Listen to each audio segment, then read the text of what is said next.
Le second livre des Chroniques, chapitre 5. Ainsi fut achevé tout l'ouvrage que Salomon fit pour la maison de l'Éternel. Puis il apporta l'argent, l'or et tous les ustensiles que David, son père, avait consacrés, et il les mit dans les trésors de la maison de Dieu. Alors Salomon assembla à Jérusalem les anciens d'Israël et tous les chefs des tribus, les chefs de famille des enfants d'Israël, pour transporter de la cité de David, qui est Sion, l'arche de l'alliance de l'Éternel. Tous les hommes d'Israël se réunirent auprès du roi pour la fête qui se célébra le 7e mois. Lorsque tous les anciens d'Israël furent arrivés, les Lévites portèrent l'arche. Ils transportèrent l'arche, la tente d'assignation et tous les ustensiles sacrés qui étaient dans la tente. Ce furent les sacrificateurs et les Lévites qui les transportèrent. Le roi Salomon et toute l'assemblée d'Israël, convoquée auprès de lui, se tinrent devant l'arche. Ils sacrifièrent des brebis et des bœufs qui ne purent être ni comptés ni nombrés à cause de leur multitude. Les sacrificateurs portèrent l'arche de l'alliance de l'Éternel à sa place, dans le sanctuaire de la maison, dans le lieu très saint, sous les ailes des chérubins. Les chérubins avaient les ailes étendues sur la place de l'arche, et ils couvraient l'arche et ses barres par-dessus. On avait donné aux barres une longueur telle que leurs extrémités se voyaient à distance de l'arche devant le sanctuaire, mais ne se voyaient point du dehors. L'arche a été là jusqu'à ce jour. Il n'y avait dans l'arche que les 2 tables que Moïse y plaça en Horeb lorsque l'Éternel fit alliance avec les enfants d'Israël à leur sortie d'Égypte.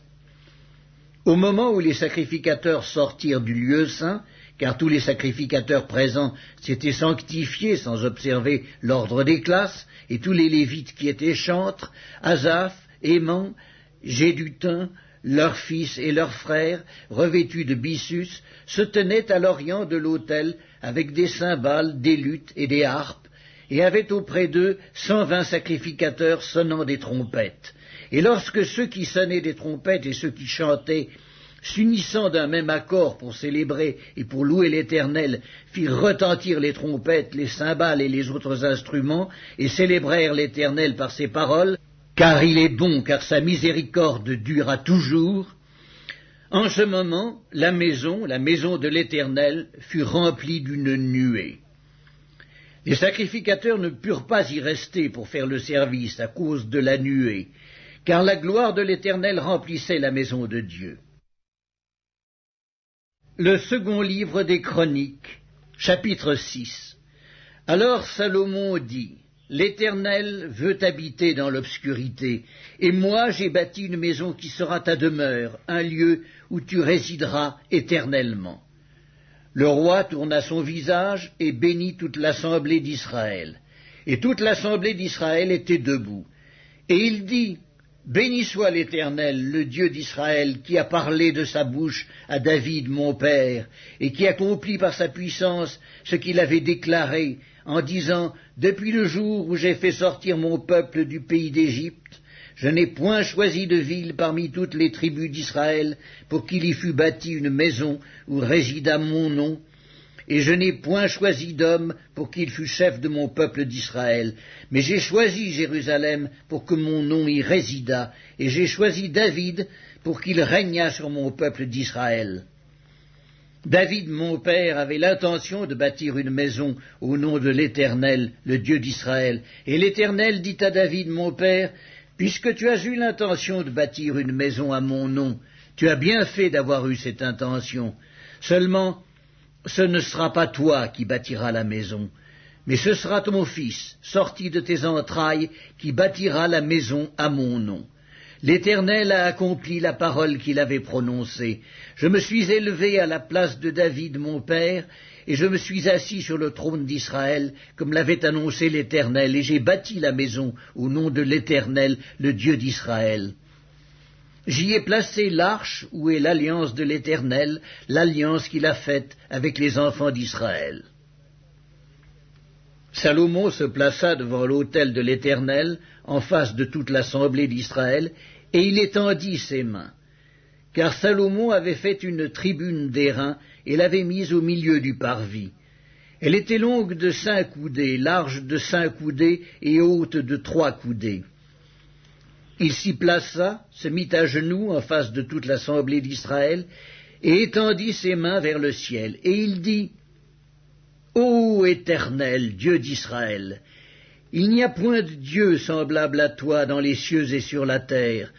Tu gardes l'alliance et la miséricorde envers tes serviteurs qui marchent en ta présence de tout leur cœur. Ainsi tu as tenu parole à ton serviteur David, mon père, et ce que tu as déclaré de ta bouche, tu l'accomplis en ce jour par ta puissance.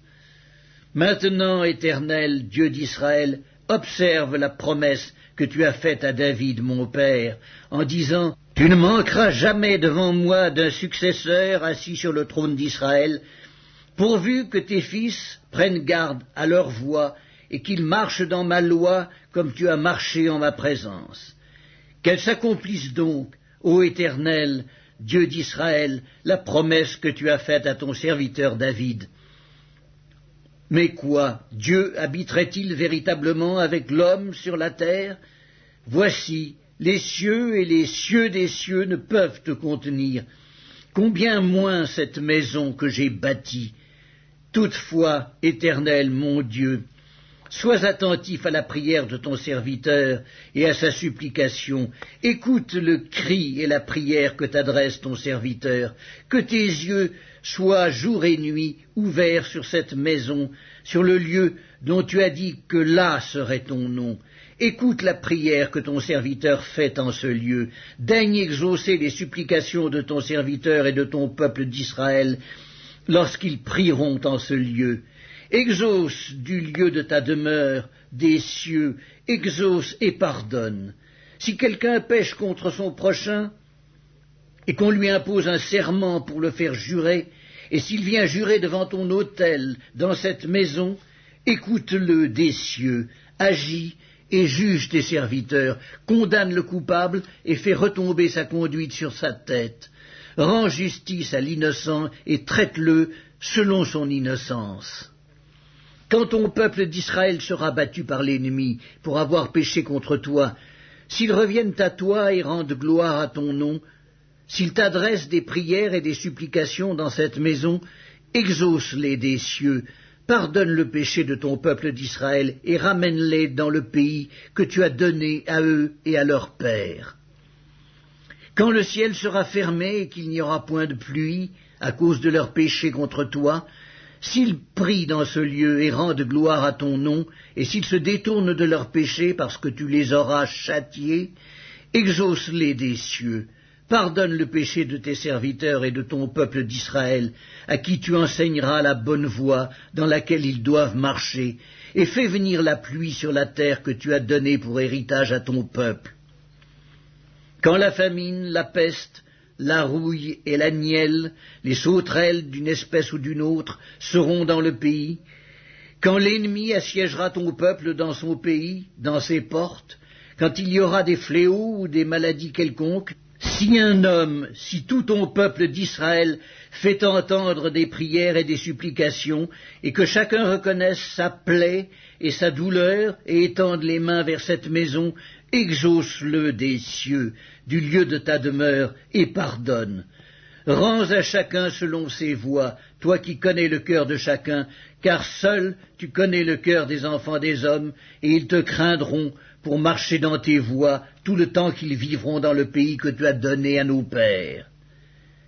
Quand l'étranger, qui n'est pas de ton peuple d'Israël, viendra d'un pays lointain, à cause de ton grand nom, de ta main forte et de ton bras étendu, quand il viendra prier dans cette maison, exauce-le des cieux, du lieu de ta demeure, et accorde à cet étranger tout ce qu'il te demandera, afin que tous les peuples de la terre connaissent ton nom pour te craindre, comme ton peuple d'Israël, et sache que ton nom est invoqué sur cette maison que j'ai bâtie.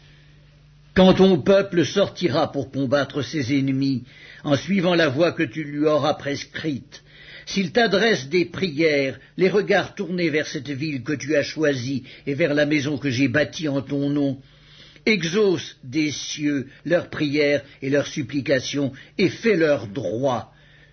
Quand ils pécheront contre toi, car il n'y a point d'homme qui ne pêche, quand tu seras irrité contre eux et que tu les livreras à l'ennemi, qui les emmènera captifs dans un pays lointain ou rapproché, s'ils rentrent en eux-mêmes dans le pays où ils seront captifs, s'ils reviennent à toi et t'adressent des supplications dans le pays de leur captivité, et qu'ils disent « Nous avons péché, nous avons commis des iniquités, nous avons fait le mal », s'ils reviennent à toi de tout leur cœur et de toute leur âme dans le pays de leur captivité où ils ont été emmenés captifs, s'ils t'adressent des prières, les regards tournés vers leur pays que tu as donné à leur père, vers la ville que tu as choisie et vers la maison que j'ai bâtie à ton nom, exauce des cieux, du lieu de ta demeure, leurs prières et leurs supplications, et fais leur droit. Pardonne à ton peuple ses péchés contre toi. Maintenant, ô mon Dieu, que tes yeux soient ouverts et que tes oreilles soient attentives à la prière faite en ce lieu. Maintenant, Éternel Dieu, lève-toi, viens à ton lieu de repos, toi et l'arche de ta majesté, que tes sacrificateurs, Éternel Dieu, soient revêtus de salut et que tes bien-aimés jouissent du bonheur. Éternel Dieu, ne repousse pas ton oint, souviens-toi des grâces accordées à David ton serviteur. Le deuxième livre des Chroniques, chapitre 7. Lorsque Salomon eut achevé de prier, le feu descendit du ciel et consuma l'holocauste et les sacrifices, et la gloire de l'Éternel remplit la maison. Les sacrificateurs ne pouvaient entrer dans la maison de l'Éternel, car la gloire de l'Éternel remplissait la maison de l'Éternel. Tous les enfants d'Israël virent descendre le feu et la gloire de l'Éternel sur la maison. Ils s'inclinèrent le visage contre terre, sur le pavé, se prosternèrent et louèrent l'Éternel en disant « Car il est bon, car sa miséricorde dure à toujours. » Le roi et tout le peuple offrirent des sacrifices devant l'Éternel. Le roi Salomon immola 22 000 bœufs et 120 000 brebis. Ainsi le roi et tout le peuple firent la dédicace de la maison de Dieu. Les sacrificateurs se tenaient à leur poste, et les Lévites aussi, avec les instruments faits en l'honneur de l'Éternel par le roi David pour le chant des louanges de l'Éternel, lorsque David les chargea de célébrer l'Éternel en disant « Car sa miséricorde dure à toujours ». Les sacrificateurs sonnaient des trompettes vis-à-vis d'eux, et tout Israël était là.